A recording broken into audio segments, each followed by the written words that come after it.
Oh, I am so very, very sorry, but it appears that I have uh, crushed your house. I am so sorry. I didn't see it there, and I guess I wasn't looking, and it's an accident, and I am very, very sorry. I probably shouldn't be here anyhow. I don't belong with humans, but I do owe you something, if you'd allow me to give it to you. Oh man, oh man. May I take a look at you to be sure that you aren't injured? Thank you for being so willing to soothe my anxieties. Climb onto my hand. Oh, 50 feet? Oh, oh no. You flatter me so. I'm only 38 feet tall. I'm actually pretty small by giant standards. Of course, I have never really measured up to anybody's standards. Well, you look fine. It appears that you're standing all right. No dizziness, I suppose. You look fine. Actually, you look pretty cute. Like a little doll or something. I never got to have dolls when I was a little girl, but I always wanted one for my own. Something to love and to hold. That doll would have been the most cherished thing in the whole world. I'd dress it up and brush its hair and cuddled it and made it the happiest thing it could have been. And now that nostalgic want is back as you stand in the palm of my hand. Not that I take you to be a little doll. Of course, you have your own little life, and I can't take that away from you, with your little cities and your little houses and your little adventures. You know, little lives. It's easy for the small to appear insignificant when magnified, but nobody has the right to tell anybody what may be small or insignificant, you know? Yes, like this small talk. What a conversation this is and has been! I've seldom ever been able to talk to people. Any people, really.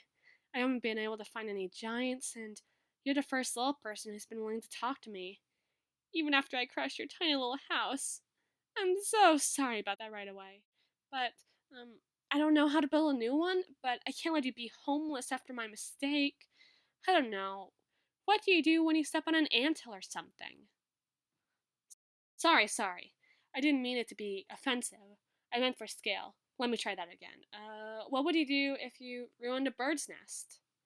An accident, of course. Build a birdhouse. I suppose. I'm not exactly good at building things, but I suppose I could learn. I could build you a little house. A little house that serves your needs, but leans into my design sensibilities.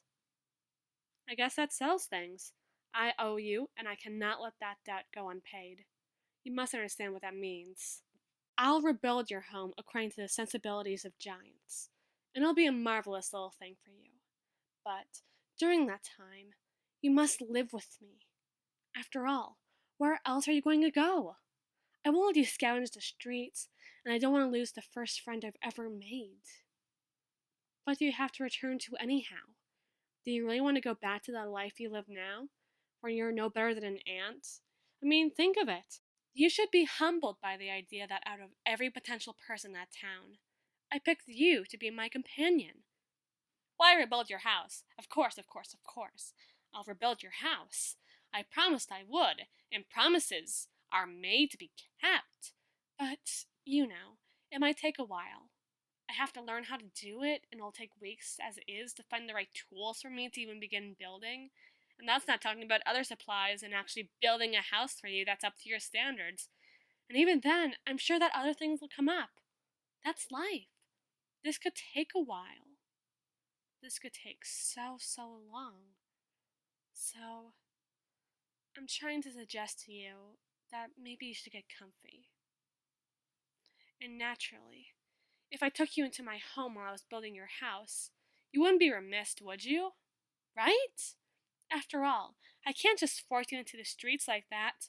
You are my responsibility now. And, after all, it's my fault your house was destroyed in the first place. And if during that time something happened to you, oh, I wouldn't be able to forgive myself.